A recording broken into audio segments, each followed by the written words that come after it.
bangga, kami sangat bersyukur ketika kami mengenalmu, mengalamimu Tuhan. Seperti itulah kami menyembah. Kami mau menyenangkan hati dengan cara mentaatimu dan menggenapkan rencana. Maka kami serahkan hidup kami kepada-Mu, supaya roh dan firman menerangi, memimpin, menggembalakan hidup kami. Nah, kami tahu kalau Tuhan menggembalakan hidup kami, tidak berkurang kami. Maka gembalakanlah kami dengan suara-Mu, berbicara pada kami saat ini. Kami siap mendengar, urapi telinga kami mendengar, berikan roh pengerti. Bukakanlah Tuhan rahasia firman, supaya kami mengerti dan melakukan. Di dalam nama Yesus, kami duduk di kaki-Mu, jam kami Tuhan yang berbicara pada kami. Kami siap mendengar di dalam Yesus Kristus Tuhan. Firman-Lah yang siap boleh berkata amin. Silakan Tuhan memberkati. Hidup yang tidak sia-sia adalah hidup di dalam kehendak Tuhan. Kehendak Tuhan membuat hidup kita sempurna. Karena Allah yang sempurna, maka kehendaknya pun sempurna, jalan-jalannya pun sempurna, perkataannya pun sempurna, kasihnya sempurna. Semua yang berasal dari Tuhan sempurna. Dan itu yang terbaik bagi kita. Haleluya. Jadi kalau kehendak Tuhan jadi bagi kita, itu hidup yang sempurna dalam kehidupan, itu yang terbaik. Apakah kehendak Tuhan? Ya, kehendak Tuhan dikatakan sekilas di dalam Yeremia 29 ayat 11, rancanganku mengenai kamu, rancangan damai sejahtera, bukan celaka atau hal yang buruk, apalagi yang jahat, dan memberikan hari depan yang penuh harapan. Jadi kalau orang sudah dalam kehendak Tuhan, luar biasa saudara. Tapi kehendak Tuhan tidak terjadi begitu saja atau otomatis. Itu karena keputusan kita, itu karena kita menghendakinya, itu karena kita memilihnya, itu karena kita mau. Karena Tuhan pun memberi kita kehendak bebas. Kita bukan robot. Kalau robot tidak kehendak bebas sama dia. Yang ada sama dia adalah apa yang dibuat penciptanya, diprogram demikian rupa, dia harus hidup di situ. Kalau robot itu dikendali remote control, maka remote control ini akan memerintahkan dia ke kiri, ke kanan, berhenti, maju atau diam. Dan dia tidak punya pilihan. Tapi Tuhan memberi kita kehendak bebas dan punya pilihan, karena kita bukan robot. Haleluya. Kita anaknya yang diciptakan menurut gambar rupa Allah. Tapi karena dosa, gambar rupa Allah hilang. Semua orang telah berbuat dosa dan kehilangan kemuliaan Allah, kehilangan naturnya Allah, sifat alamiahnya Allah hilang dari kita sejak Adam dan Hawa jatuh dalam dosa. Tapi ketika kita dilahirkan kembali lewat pertobatan, iman, percaya menerima Yesus sebagai Tuhan di hati kita, maka kita dilahirkan kembali, dilahirkan kedua kali, dilahirkan dari Allah, dilahirkan secara roh. Allah yang melahirkan, sehingga roh kita menjadi baru dan memiliki naturnya Allah, sifat alamiahnya Allah, sehingga mungkin kita bisa hidup seperti Allah kita hidup, karena kita adalah satu DNA dengan Allah, karena kita ada dilahirkan oleh Allah. Kalau anak kita lahir dari hasil perkawinan kita secara jasmani, maka mereka punya natur, sifat alamiah kita, punya DNA-nya kita. Secara rohani sama juga. Allah yang melahirkan kita, kita punya DNA-nya Allah, punya naturnya Allah. sifatnya Allah. Dan kita bisa hidup seperti Allah hidup.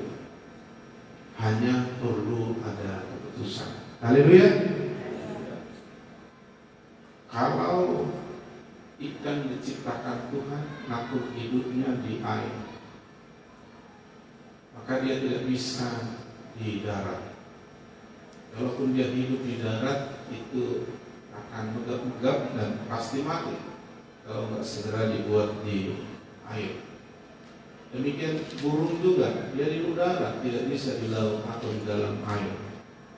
Kalau dalam air, sebentar dia bisa akan mati. Demikian juga orang berdosa, setelah berdosa naturnya berubah, kehilangan natur Allah, jadi dia memiliki sifat dosa, naturnya iblis. Iblis berbuat dosa sejak semula, maka orang yang terus berbuat dosa disebut anak iblis. Naturnya iblis karena dosa itu semua adalah naturnya iblis. Dosa artinya melanggar firman, membelakangi firman. Tapi ketika kita bertobat, datang kepada Tuhan, minta pengampunan dan menerima Yesus sebagai Tuhan Juru Selamat dan Selamat hidup kita, maka Rohnya hadir. Maka pada waktu itu Roh Allah melahirkan roh kita menjadi baru, dan kita di dalamnya dilahirkan dengan naturnya Allah, sehingga kita bisa hidup sebagaimana Allah hidup. Maka Tuhan berkata kepada kita, engkau anakku. Dan dia berkata, kita panggil dia Bapa, Abba, ya, dan kita anaknya. Dan dia berkata, kamu harus hidup seperti aku hidup, kamu harus sempurna seperti aku sempurna. Yesus berkata, kau harus hidup di dalam aku seperti aku hidup. Nah, itulah natur kita. Tinggal ini tidak otomatis terjadi. Kita harus mengambil keputusan setiap hari untuk tetap hidup dalam kehendak Tuhan. Amin. Saya mulai dari ayat 5 Yohanes pasal ayat 7 Yohanes pasal 15. Di komsel gabungan saya sudah sampaikan ini. Berbahagialah saudara yang hadir, karena saudara akan dapat double portion. Yohanes 15 ayat 7. Jikalau kamu tinggal dalam aku, kata Yesus, dan firman-Ku tinggal di dalam kamu, mintalah apa saja yang kamu kehendaki, dan kamu akan menerimanya. Kita perhatikan garis bawahi ada 4 perkataan yang penting. Yang pertama ada kata jika. Jika itu adalah persyaratan. Jadi persyaratannya untuk kita hidup dalam kehendak Tuhan, maka ada kata jika. Jika kau baik, jika kau naik kelas, jika kau naik ranking 1, aku belikan sepeda. Kalau nggak ranking 1 nggak beli sepeda itu.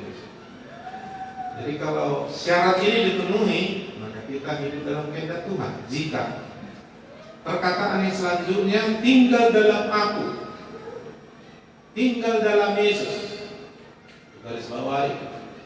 Persyaratan pertama, tinggal dalam Yesus, tinggal dalam aku.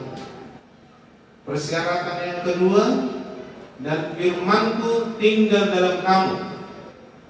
Jadi firman Tuhan tinggal, diam, ada di dalam hati kita. Itu syarat yang kedua, yaitu firman-Ku tinggal dalam kamu. Yang ketiga, berapa ya? Keempat ya? Yang keempat, pertama jika, syarat ya. Syaratnya yang pertama tinggal dalam Yesus, tinggal dalam aku. Yang kedua syaratnya firman-Ku tinggal dalam kamu. Firman Tuhan ada, tinggal, diam dalam hati kita. Lalu yang keempat, mintalah apa saja yang kamu kehendaki. Mintalah apa saja yang kamu kehendaki. Dan yang terakhir yang perlu kita perhatikan, kamu akan menerimanya. Betapa bahagianya apa yang kita minta, kita menerima. Sepasti itu kan? Iya. Kalau kita hidup dalam kehendak Tuhan. Karena Tuhan mau seluruh kehendaknya tergenapi dalam diri kita.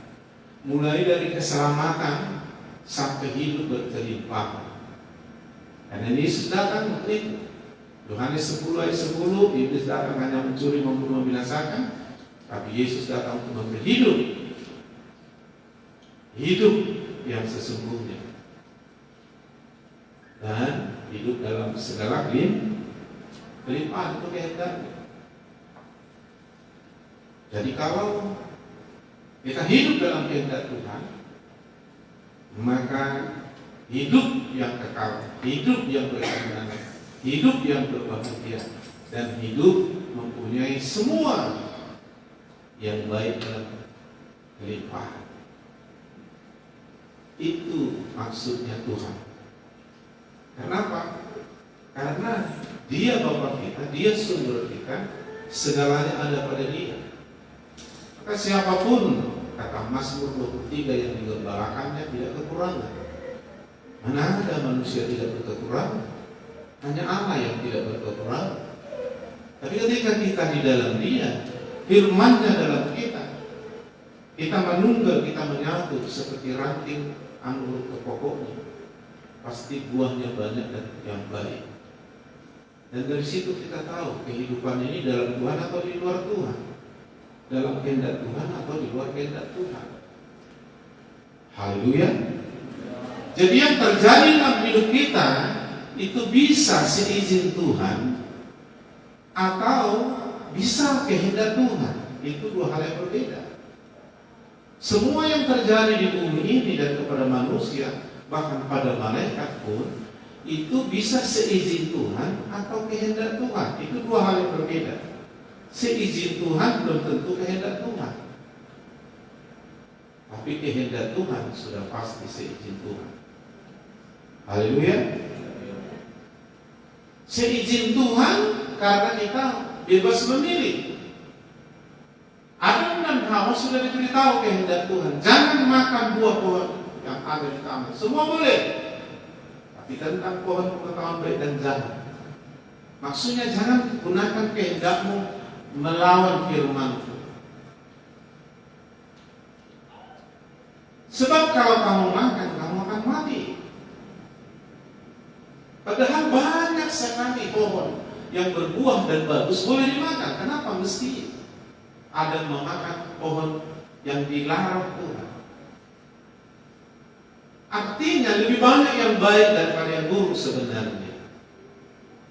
Dan kalau seandainya pun tidak dimakan Adam, pohon yang dilarang Tuhan, toh mereka mengalami hal yang terbaik. Amin. Justru dimakan buah yang dilarang Tuhan, justru itu yang membuat mereka tidak mengalami yang baik. Apakah Tuhan mengendaki Adam memakan buah yang dilarang? Tidak. Tapi Tuhan mengizinkannya. Kenapa diizinkannya? Karena manusia punya kehendak bebas memilih. Jadi apa yang terjadi dalam hidupku dan hidupmu bukan Tuhan yang membuatnya otomatis, tapi semua berhubungan dengan keputusan pilihan. Maka Tuhan bilang, pilihlah hidup atau mati, berkat atau kutuk. Tapi aku mau pilihlah hidup. Dan di dalam Dialah ada hidup. Haleluya. Jadi makanya kita harus menggunakan seluruh hidup kita, roh, jiwa, tubuh kita untuk memilih kehendak Tuhan. Jangan tidak. Bahkan Yesus pun waktu jadi manusia, Dia punya kehendak seperti kita. Artinya, saudara, kalau Yesus waktu jadi manusia Dia mau berbuat dosa, bisa Dia berdosa. Karena Dia sama seperti kita, kata Filipi pasal 2, sama dengan manusia, mengambil rupa seperti kita. Tapi Dia menggunakan kehendak bebas. Maka kita harus seperti itu. Makanya Dia sampai berdoa di taman Getsemani, kalau boleh Tuhan lakukan cawan ini, maksudnya penderitaan yang akan Dia terima akibat menebus, menanggung dosa kita. Itu kehendak Dia sebagai manusia, kehendak bebas. Tapi bukan kehendak kehendakmu yang terjadi. Jadi Bapa memberitahu, itu kehendakku. Supaya manusia selamat, kau harus menggantikannya, menerima semua akibatnya. Maka dia naik taat sampai mati ke saya. Karena dia tahu itu kehendak Bapa yang mengutus dia. Begitu juga kita harus memilih. Jadi tidak bisa kita persalahkan siapapun, termasuk setan, apalagi Tuhan, apalagi orang lain, tentang apa yang terjadi dalam diri kita. Kalaupun ada sesuatu yang membuat kita jatuh, itu hanya faktor pendorong, tapi faktor utama kita sendiri. Bahkan Tuhan tidak terlibat dengan apapun yang terjadi dalam hidup kita yang buruk dan yang tidak baik. Maka dikatakan Yakobus 1, jangan kamu bilang pencobaan ini datang dari Allah. Allah tidak pernah mencobai, apalagi yang jahat. Tapi pencobaan itu terjadi karena keinginanmu di luar Tuhan. Keinginanmu akhirnya membawa kepada pencobaan. Ketika keinginanmu di luar Tuhan kau lakukan, kau jatuh dalam dosa, dan dosa mendatangkan maut. Jadi bukan kehendak Tuhan Adam dan Hawa makan buah itu. Kehendak bebasnya yang membuat dia dan iblis dengan ular itu hanya mempengaruhi, mensupport, mendukung. Tapi keputusannya sebenarnya si Adam.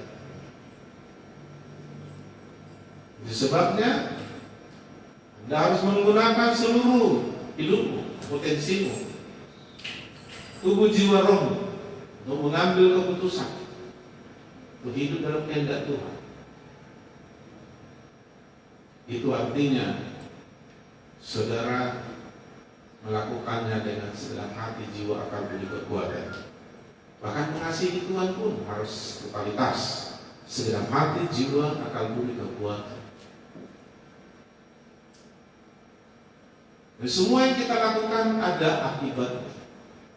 Tuhan bilang jangan sesat, Allah tidak membiarkan dirinya dipermainkan. Apa yang ditabur orang itu akan dituai. Apa yang dilakukan itu akan diterima, cepat atau lambat, karena Allah adil.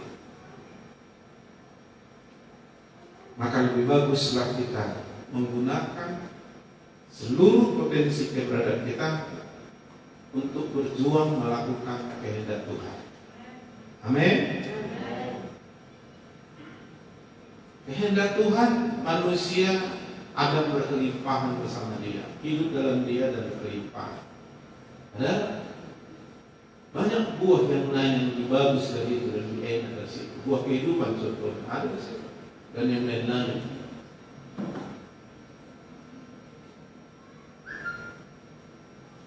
Itu sebabnya jangan kita salahkan siapapun kalau ada sesuatu yang buruk terjadi dalam kita.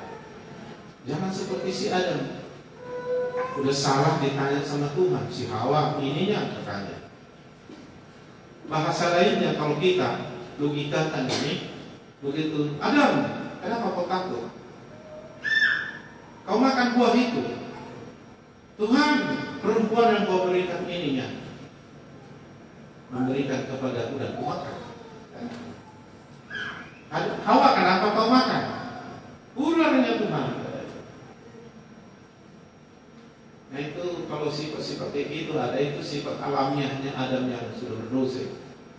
Kenapa rumah tanggamu kocar-kacir? Ini gara-gara istriku nggak beres ini, atau gara-gara suamiku nggak beres ini, atau gara-gara anakku nggak beres, gara-gara orang tuaku nggak kasih warisan, atau mertuaku campur tangan. Banyak kayak gitu.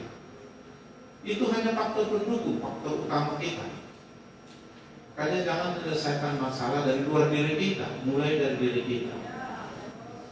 Karena orang tidak akan bermasalah meskipun menghadapi masalah kalau dia tidak bermasalah. Jadi biasanya orang bermasalah itu karena dia memang sudah bermasalah. Lalu dia hadapi dengan cara yang salah, maka tambahlah masalahnya. Itu punya masalahnya. Haleluya. Jadi apakah tidak ada masalah di muka bumi ini? Ada. Tapi masalah itu tidak menjadi masalah kalau kau tidak bermasalah. Berhadapan pun kau dengan masalah, asal kau dengan cara yang benar, kau tidak akan bermasalah. Malah masalah itu membentukmu menjadi orang berhikmat. Haleluya.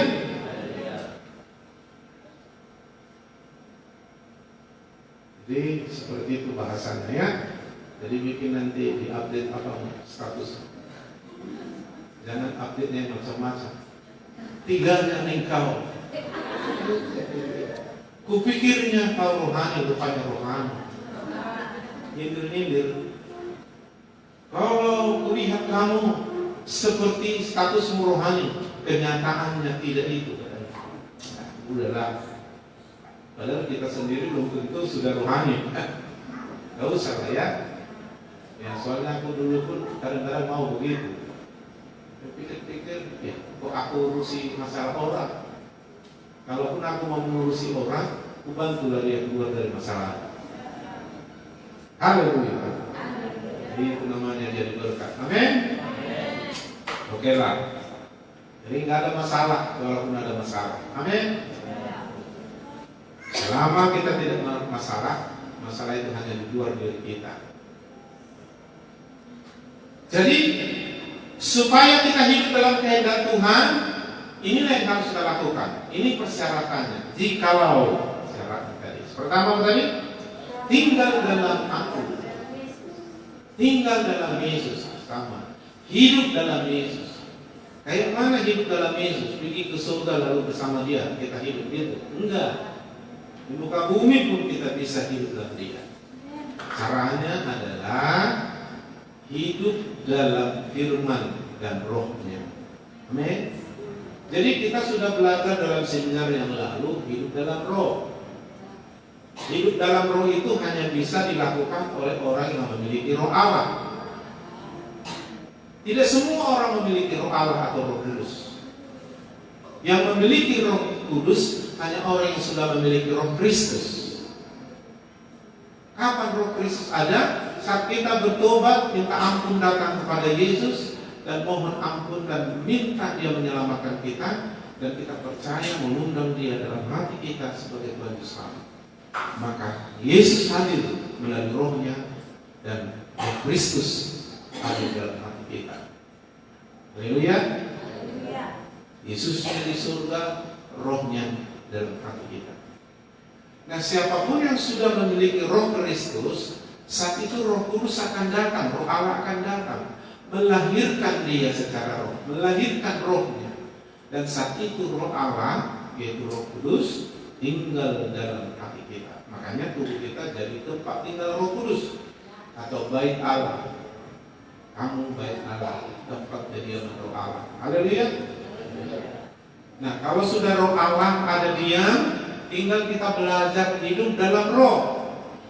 Ada orang hidup dalam daging, itu orang yang belum dalam Yesus. Ada orang hidup dalam roh. Bedanya, apa yang dilakukannya, bagaimana dia hidup, dan tentu karakternya, cara berpikirnya beda. Orang yang hidup dalam daging, cara berpikirnya berpikir apa yang dipikirkan oleh daging. Pikiran daging identik sinkron dengan dunia ini, dengan segala keinginannya. Keinginan dunia ini ada tiga, dibagi tiga, kata Yakobus. Keinginan mata, keangkuhan hidup, keinginan daging. Nah, sinkron. Pikirannya pikiran dari daging, yaitu pikiran tentang keinginan mata, keinginan daging, keangkuhan hidup. Kalau orang Batak bilang kamu raung agamion hasangapo, itulah tujuan hidup. Asal udah gabe, sangap, morak, itulah. Padahal itu bukan yang terpenting. Nah, jadi Tuhan mau kita hidup dalam roh. Maka jangan sama dengan dunia ini. Berubahlah oleh pembaharuan budimu. Berubahlah pikiranmu, sampai pikiranmu menjadi seperti pikiran Yesus. Maksudnya pikiran yang dari roh Allah. Haleluya. Kapan pikiran yang dari Roh Allah kita miliki? Saat kita menerima firman dan Roh Allah melengkapkan, memberikan pencerahan, lalu kita mengerti, lalu kita berubah, bermetanoia, merubah pikiran. Kalau sudah metanoia, metamorfosa, berubah seluruh hidup kita. Yang kita lakukan dan bentuk hidup kita berubah dari ulat jadi kupu-kupu, ulat perusak jijik dan pokoknya ya bagus lah. Menjadi kupu-kupu yang indah dan menguntungkan. Hidup kita seperti bermetamorfosa kita dalam Tuhan. Nah itu kalau pikiran kita menerima kebenaran firman, lalu Roh Kudus menyingkapkan, membukakan, memberi pencerahan, dan kita mengambil keputusan. Ya, aku harus berubah ya. Menselaraskan pikiran kita, berbalik pikiran kita dari pikiran jahat kepada pikiran yang sudah disingkapkan tadi. Nah itulah yang disebut bertobat. Dimulai dari pikiran, nanti dinampakkan oleh perbuatan. Perbuatan itu buah pertobatan. Pertobatan sendiri dari alam pikiran dimulai. Itu karena firman dan Roh Kudus bekerja. Haleluya. Firman menerangi, Roh meningkatkan dan menyadarkan, menyesatkan dan memberi kekuatan sehingga kita ketika mengambil keputusan, Roh itu menolong kita sehingga kita bisa bermetamorfosis atau berubah. Kalau pikiran berubah, maka kita akan berubah. Sebagaimana kau berpikir dalam hatimu, seperti itulah engkau. Orang maju karena pikirannya maju. Orang gagal karena pikirannya memang tidak bagus. Makanya di dunia, buku yang paling laris di dunia adalah The Positive Thinking, berpikir secara positif. Iya, paling laris itu. Tapi sebenarnya apa yang dipelajari oleh anak Tuhan dari Alkitab itu jauh lebih hebat. Bukan hanya positive thinking, tapi memiliki pikiran Kristus. Oh, pikiran paling sempurna. Haleluya. Dengan pikiran itu kita menjadi akurat, tak pernah meleset dan menjadi sempurna. Pikiranmu berubah, hidup berubah. Masalahnya berubah makin jelek atau makin baik. Tapi kalau di dalam Yesus kita berubah semakin baik. Amin. Nah untuk itulah kita harus mengambil keputusan hidup dalam Roh. Caranya hidup dalam Yesus. Maksudnya Anda sudah memiliki Roh Allah melalui kelahiran baru dan terima firman terus. Roh itu akan bekerja kalau engkau menerima firman. Karena polanya Tuhan mulai dari Kejadian 1 ayat 1 dan seterusnya. Pada mulanya Allah menciptakan langit dan bumi. Munculkan dulu Kejadian 1. Saya terangkan dulu antara firman dan Roh itu harus bekerja sama di dalam diri kita, sehingga firman yang hidup, Roh yang ada dalam diri kita bergerak. Dan saat dia bergerak, itulah namanya kita sedang hidup dalam Roh. Jadi kita yang harus memberi pilihan, peluang, keputusan untuk kita hidup dalam Roh. Maka tidak kebetulan. Pada mulanya Allah menciptakan langit dan bumi. Dan ayat 2, cuma sudah dibentuk bumi, tapi bumi belum berbentuk. Kita sudah lahir baru, tapi belum terbentuk karakternya. Kosong, tak perlu diisi banyak. Gelap gulita, menutupi samudera raya. Walaupun Roh Allah sudah ada, cuma melayang-layang di atas permukaan air. Jadi kosong, gelap. Jadi makanya orang lahir baru bukan langsung berubah. Yang pertama rohnya sudah dilahirkan dari Allah, punya DNA-nya Allah, punya naturnya Allah. Tapi kita butuh firman. Sudah ada Roh Allah, tapi belum melakukan apa-apa. Makanya masih kosong bumi yang sudah terbentuk tadi. Udah lahir baru, udah ada Roh Allah, bahkan sudah dibaptis Roh Kudus, sudah bahasa roh, tapi belum berbentuk karakternya. Masih belum mampu mengasihi, mengampuni, belum mampu. Masih kosong karena belum ada firman, belum ada sesuatu yang terjadi dalam diri. Kosong. Iblis suka kita kosong. Gelap gulita, waduh, nggak jelas ya. Kalau gelap di ruangan ini, baru nggak tahu kita mana pintu, mana jendela. Menutupi saudara. Roh Allah ada, tapi dia hanya ada. Sampai akhirnya ayat 3. Ayat 3. Lalu berfirmanlah Allah, dilepaskanlah firman, barulah jadi terang. Lalu terang itu jadi, dan seterusnya. Firman itu mencipta, Roh Allah bekerja, firman dilepaskan, Roh Allah bekerja. Semua ciptaan Tuhan baik, apalagi manusia sungguh amat baik. Haleluya. Nah, jadi hidup dalam Roh itu berarti Roh Allah sudah ada, tapi jangan hanya melayang-layang, hanya ada. Ini kesalahan Pentakosta zaman dulu yang sangat minim firman.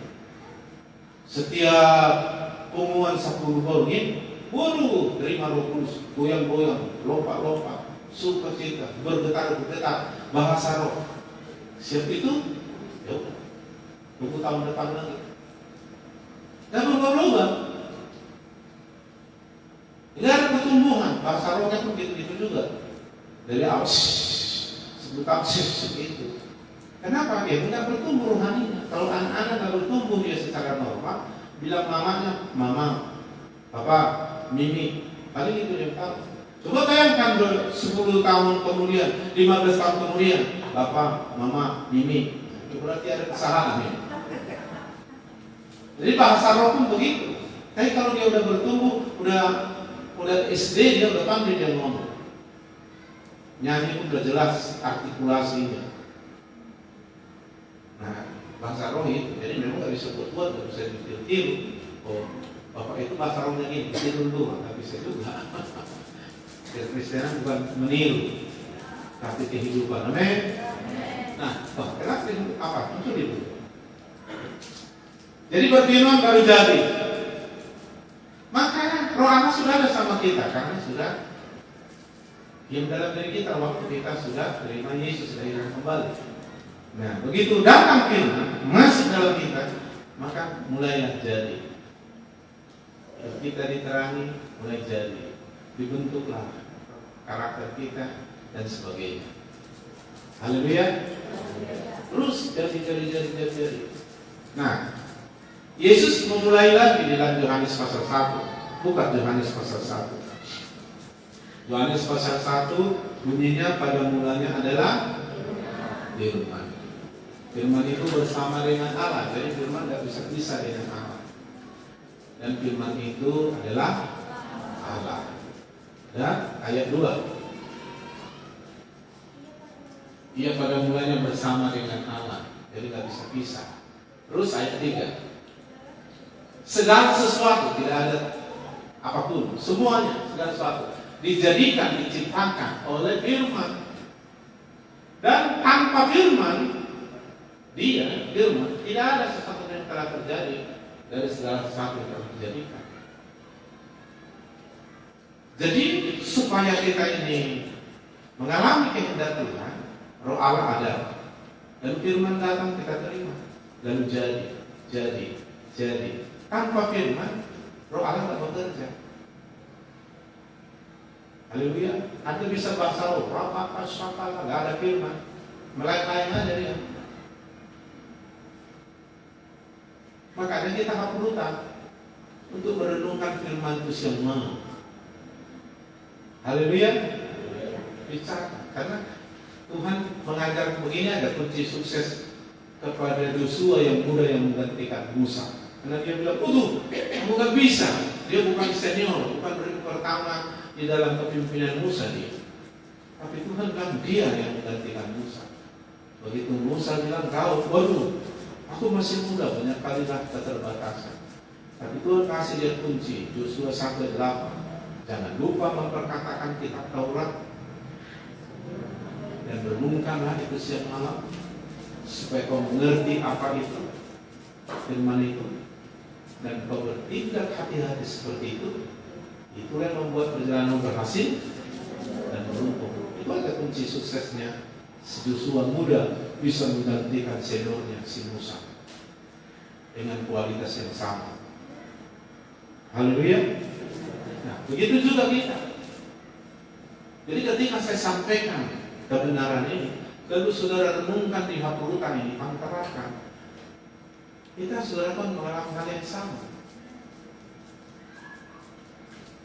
Haleluya. Jadi sama-sama kita nanti mengalami hal yang sama. Karena firman itu akan menjadikan.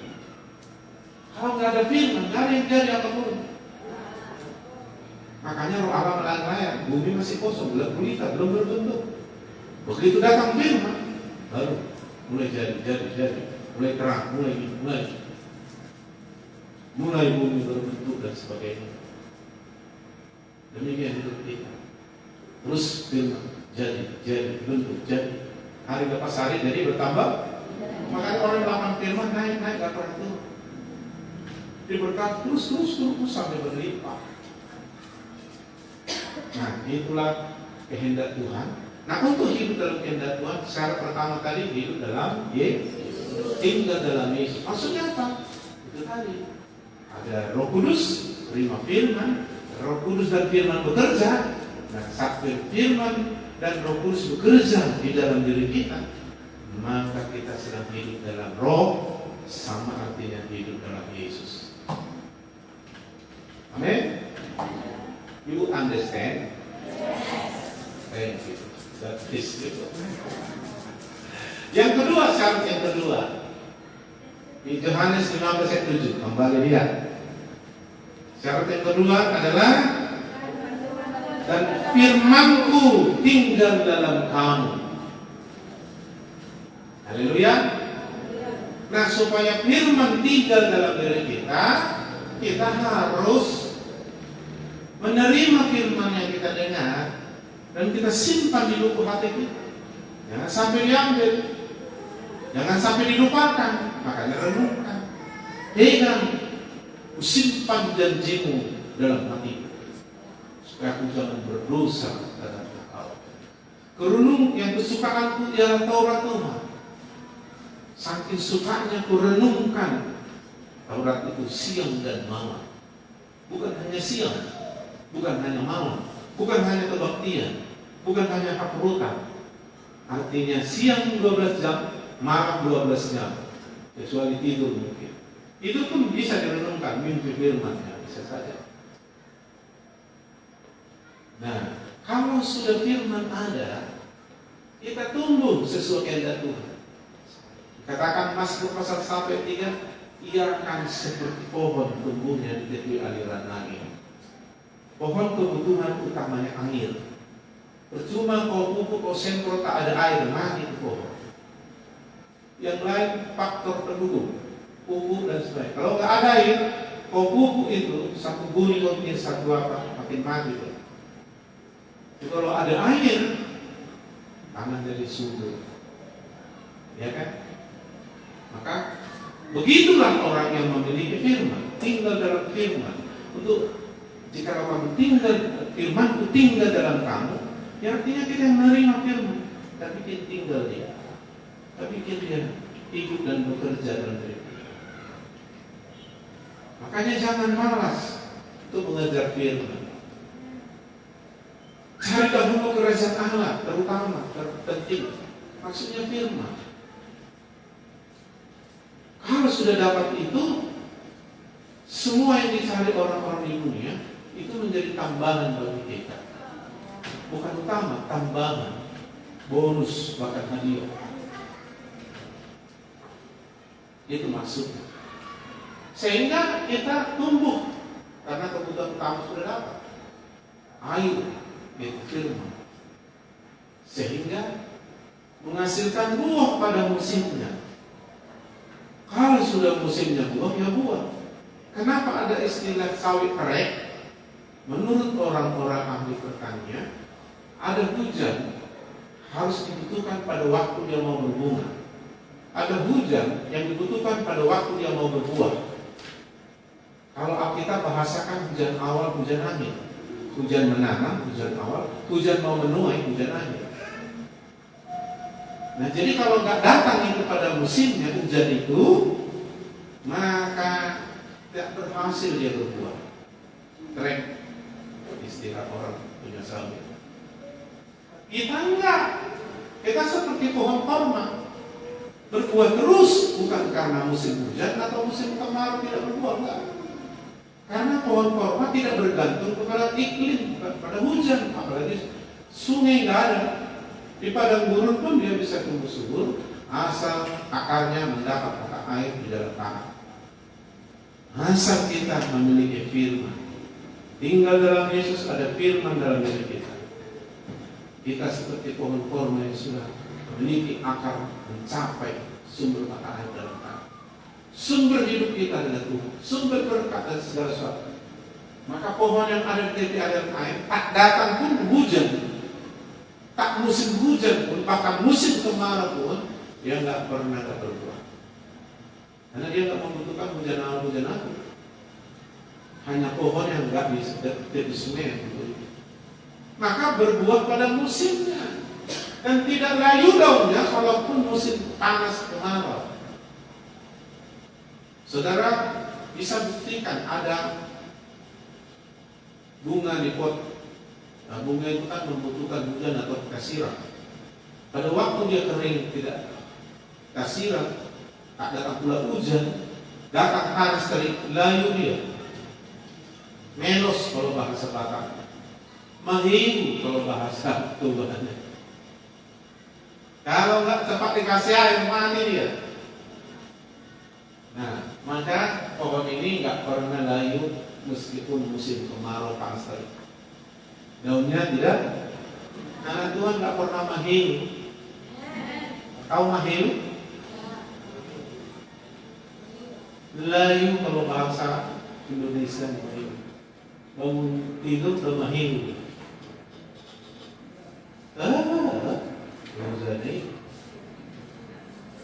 Baru tidur, apalagi bekerja, wah berkeluh kesah itu mahiu. Enggak, anak Tuhan enggak seperti itu. Amin. Ya, jadi terus kejar firman, terus terima firman, terus simpan firman, supaya firman tinggal dalam diri kita. Merenungkannya membuat kita tetap memegang. Nah, kalau sudah kedua hal ini kita lakukan, tinggal dalam Yesus, hidup dalam Yesus, firman terus kita terima, tinggal simpan, ya udah hidup dalam kehendak Tuhan kita. Nah, kalau sudah begini, perhatikan yang ketiga. Pertama tadi, kedua, ketiga. Mintalah apa saja yang kamu kehendaki. Saya dulu, biasanya orang berdoa, Tuhan, kalau kehendak Tuhan, berilah Tuhan. Ketika kita berdoa. Tapi kalau doa yang macam begini, Tuhan bilang, minta apa saja yang kamu kehendaki. Kenapa kok Tuhan kasih bahasa ini? Ini tidak salah tulis. Bukan begini, mintalah apa saja yang ku kehendaki, kata Tuhan. Enggak. Tapi dia berkatakan, minta apa saja yang kamu kehendaki. Jadi semua kehendak kita, keinginan kita dikasih Tuhan. Minta aja. Haleluya. Kok bisa? Kalau kita sudah tinggal dalam Yesus, firman tinggal dalam kita, kehendak, perasaan, pikiran kita udah sinkron dengan kehendak Tuhan. Haleluya. Kita dipercaya dan kepercayaan Tuhan sudah. Udah satu frekuensi, satu dimensi kita. Kalau sudah tinggal dalam Yesus, firman tinggal dalam diri kita, maka sudah menyatu, sudah menunggal pikiran, perasaan, kehendak kita, bahkan roh kita dengan Yesus. Maka Yesus bilang, Bapa dan Aku satu. Jadi apa saja Jadi Tuhan tidak bilang kalau ikut Tuhan jangan pakai pikiran. Hanya dibilang jangan mengandalkan pikiran, karena pikiran kita belum tentu sama dengan pikiran Tuhan. Tapi kalau sudah seperti ini, sudah sama. Sudah satu frekuensi, satu dimensi. Gara-gara kita tinggal dalam Yesus, firman-Nya tinggal dalam kita. Udah stand sama. Kenapa? Coba perhatikan saudara itu Roma pasal 12 ayat 1 dan 2. Ketika kita hidup dalam Yesus, firman tinggal, ini sudah kita lakukan ini. Karena ini keputusan kita untuk hidup dalam kehendak Tuhan. Roma pasal 12 ayat 1 dan ayat 2. Wah, kenapa di sini ya? Karena itu saudara-saudara, demi kemurahan Allah, itu cabut dulu copnya di depan lagi, mungkin itu cop yang ini saya buat. Itu buat itu. Yang bawah, yang bawah. Cop yang menghidupkan apa di sini. Di sana ya, belakang. Oke, udah tahu sih yang tercampur copnya lagi ya. Yang berwarna apa sekali. Oke. Karena itu saudara-saudara, demi kemurahan Allah, aku menasihatkan kamu.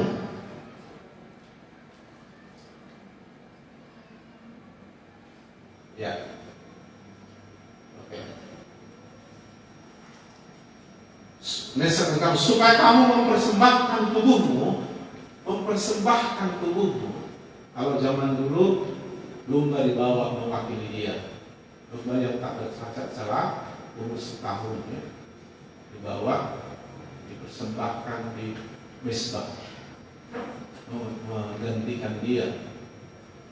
Nah sekarang lebih sempurna lagi, kita mempersembahkan tubuh kita sebagai persembahan yang hidup, yang kudus dan yang berkenan kepada Allah, seperti domba yang tak bercacat tadi.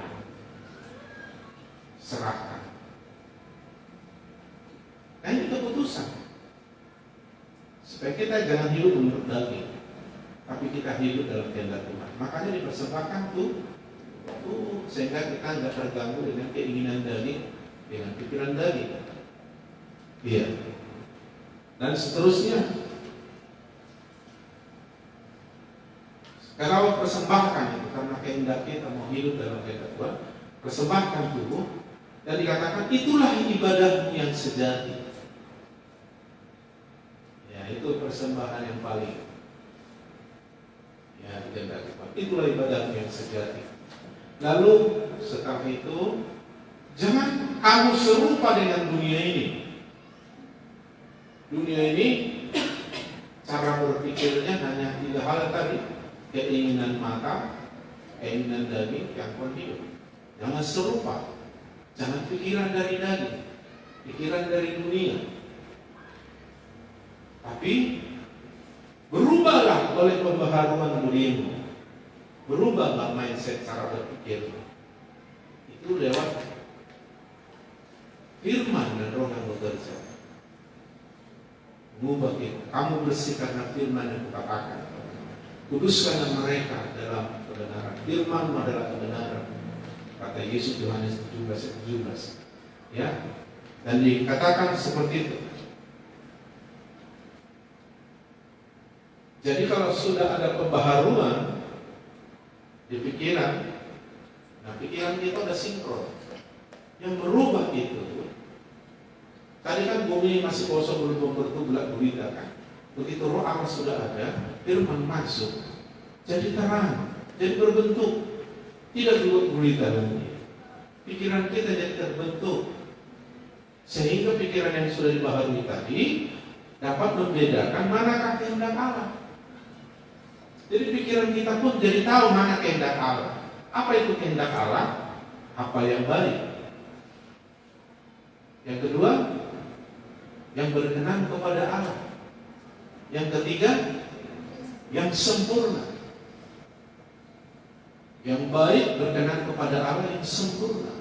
Coba kalau kita udah tahu mana yang sempurna, mana pernah meleset kita lagi. Kalau sempurna nggak ada salah lagi, nggak ada kurang lagi. Makanya kita berhasil. Kita pakai pikiran, tapi pikiran begini. Karena ini bukan pikiran dari daging lagi. Ini pikiran dari roh, karena sudah dibaharui pikiran kita. Jadi boleh pakai pikiran, tapi pikiran yang dari roh, yaitu pikiran Kristus, pikiran yang sudah dibaharui. Kalau orang dunia ajarkan positive thinking, ini pikiran dibaharui. Di situ lagi. Berapa kali lipat itu? Lebih 10 kali lipat. Nah, seperti itu saudara yang dikasih Tuhan. Haleluya. Jadi tahu kita kehendak Tuhan. Jadi kita nggak bertanya lagi, Pak, tanya Pak, apa kehendak Tuhan ini jodohku? Gak begitu lagi. Bagi yang mau cari jodoh, Pak, apakah pekerjaan ini kehendak Tuhan? Gak begitu lagi. Pikiran kita itu kayak radar, kayak ronsen, bisa dia menembus. Ini gak kehendak Tuhan. Mereka aja. Karena orang-orang dirubah pikirannya, hikmatnya tinggi, bisa mengetahui, mengerti apa yang orang manusia biasa tidak mengetahui. Karena firman memberi hikmat. Hikmat itu lebih tinggi dari ilmu pengetahuan. Ilmu pengetahuan dipelajari kalau jenius otaknya. Tapi kalau hikmat, sama orang bodoh pun bisa hikmat dikasih. Dan hikmat itu bekerja roh dan firman. Haleluya.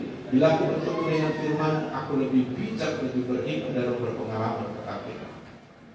Hanya anak Tuhan, ayo terus satu kamu semangat. Akan lihat nanti. Nah, jadi pikiran kita dirubah. Kita nggak pikiran dari dalam lain, pikiran dari roh, pikiran Kristus. Tuhan berkata, hendak kamu memiliki pikiran, perasaan yang terdapat dari Kristus. Nah, ini maksudnya. Sehingga tahu kita mana yang kehendak Tuhan, yang baik, yang berkenan, yang sempurna. Tak pernah meleset kita.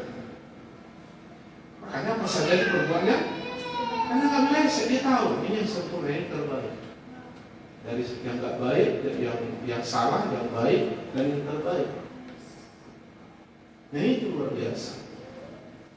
Jadi, kita tahu kita kehendak Tuhan. Itu maka aku bilang tadi, ketika kita hidup dalam Yesus dan firman-Nya terus tinggal dalam kita, supaya tinggal kita harus cari. Kita sengaja mengambil dan membuat dia tinggal. Nah barulah seluruh hidup kita dibentuk, diterangi, dan sungguh amat baik. Lalu tahu kita mana kehendak Tuhan yang baik, berkenan, sempurna.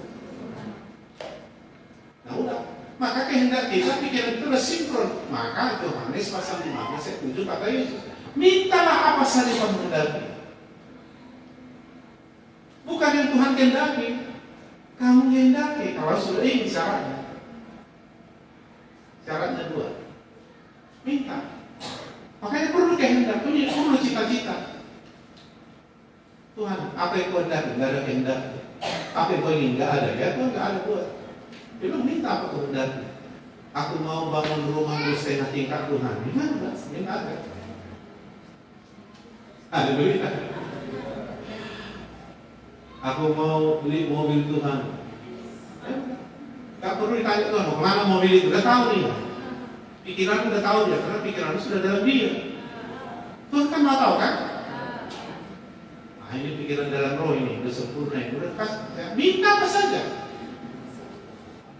Tuhan kasih aku EQ 200, kasih dia. Tapi nggak semua orang mendapat itu. Hanya orang ikhlas kehendak Tuhan. Caranya untuk kita hidup dalam Tuhan, syaratnya apa? Pertama, tinggal dalam Yesus. Sudah tahu ya artinya kan? Yang kedua, supaya kau menerima, apa yang harus kau lakukan? Mintalah. Karena disinilah artinya banyak berkat. Tak berdoa tak ada berkat, sedikit berdoa sedikit berkat. Tinggal minta doa. Hanya minta. Bukan minta. Makanya bikin cita-citamu. Orang si Soekarno bilang aja, gantungkan cita-citamu setinggi bintang. Gantungkanlah. Jangan bilang, kalau aku Pak sederhana hidup ini, aku itu sederhana. Yang penting makan sehat Pak udahlah. Ya udah makan sehat aja kau sampai mati. Karena kau gak jauh dari kehendak dan pikiran.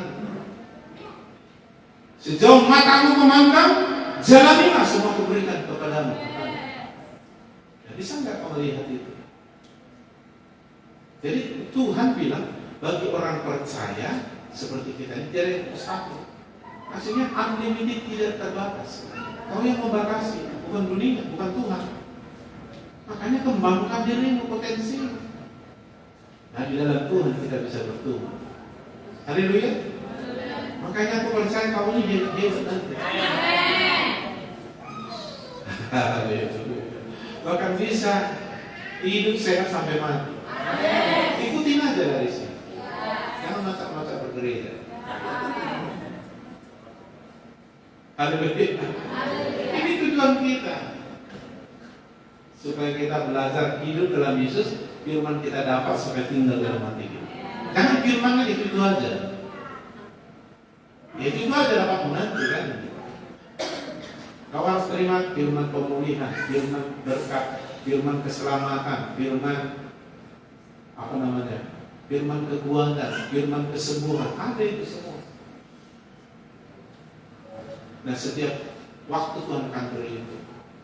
Simpanlah itu menjadi kehidupanmu dan menyembuhkan seluruh tubuh. Haleluya.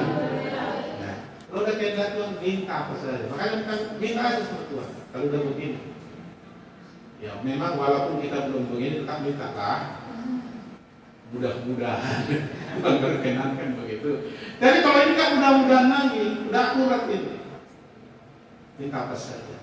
Jadi bisa tuh minta sepeda motor bisa, mobil bisa. Aku minta pesawat terbang, nah masalahnya untuk apa itu kan? Itu kurasa udah pikiran apa itu? Enggak pikiran terbang. Pesawat terbang untuk apa? Misalnya si Lina minta pesawat terbang, itu apa tahu? Berarti pikiranmu udah mengadani itu. Di mana? Itu apa itu? Mau pergi ke kampung, nggak ada pendaratan dari situ. Jadi maksudnya minta apa saja itu, ya memang sudah masuk akal secara roh semuanya kan. Jadi bukan maksudnya jadi orang gila kita minta apa saja kan. Jadi Tuhan juga tahu. Amin. Apa yang kamu masih kurang, minta aja. Apa. Ya, tapi coba sinkronkan dulu dirimu dengan cara ini. Sehingga kehendak pikiran perasaan udah sinkron, udah di dalam Tuhan, udah pikiran dari roh. Jadi udah tahu, udah Tuhan baca pikiranmu itu. Di dalam Tuhan udah tahu dia. Pikiranmu tahu kehendak Tuhan yang baik dan berkenan dan sempurna, udah tahu dia. Makanya berminta. Kita ibarat dikasih cek kosong oleh orang kaya. Cek kosong itu artinya bikin aja berapa angka di situ. Bisa satu blok cek kosong isi 100 kan, udah isi. Aku perlu beli mobil 230 juta, udah tukar ke bank, cekkan uang, ambil mobilnya. Nah, Tuhan kasih cek kosong. Amin. Minta apa saja. Kan enak kali kan? Hanya Anda harus memilih setiap hari untuk hidup dalam kehendak Tuhan. Caranya persembahkan tubuhmu, terus terima terus firman, mengubahmu melalui hidup dalam roh atau hidup dalam Tuhan, dan terus firman Tuhan tinggal dalam dirimu. Dan mulai bergerak minta. Amin. Lalu nanti setelah kau minta, Tuhan tuntun kau untuk mengambil melalui pekerjaan, melalui tindakan. Jadi pekerjaan itu hanya tindakan untuk mengambil, tapi sumbernya adalah Tuhan. Amin. Itulah hidup dalam kehendak Tuhan. Makanya kehendakku, rancanganku mengenai kamu, rancangan damai sejahtera, bukan celaka, keselamatan, bukan yang buruk tapi yang baik, dan memberikan masa depan yang penuh harapan. Amin. Ini kehendak Tuhan. Tuhan bisa menggenapi itu asal kau hidup dalam kehendak. Nah, untuk hidup kehendak Tuhan itu keputusan setiap hari. Yang lain hanya mendukung keputusan itu, tetapi Andalah yang paling bertanggung jawab dengan keputusan itu. Haleluya. Makanya Anda punya harapan. Jangan begitu gagal, habislah. Memang inilah jangan. Ketika kau mengenal siapa Tuhanmu, dan ketika kau mengenal siapa dirimu dalam Tuhan, apakah Tuhan bisa membangun dirimu lebih baik lagi? Maka ada harapan. Amin. Ya, kalau orang tidak percaya Tuhan lagi, lalu putus asa, ya, payah lagi. Makanya tetap semangat itu Tuhan. Hati yang gembira adalah obat yang mantul. Semangat yang patah meningkat tulang. Tulang ini kan penyangga berdiri, ya kan? Kalau lagi pulang di sini, lalu lihat kami lewat kapan itu? Oh, yang baru dari Sungai Rama. Itu baru ini. Berarti sudah rusak tulang ini. Jadi jangan sampai kering pulang. Haleluya. Hati yang gembira menunggu terisi. Amin. Mari kita berdoa.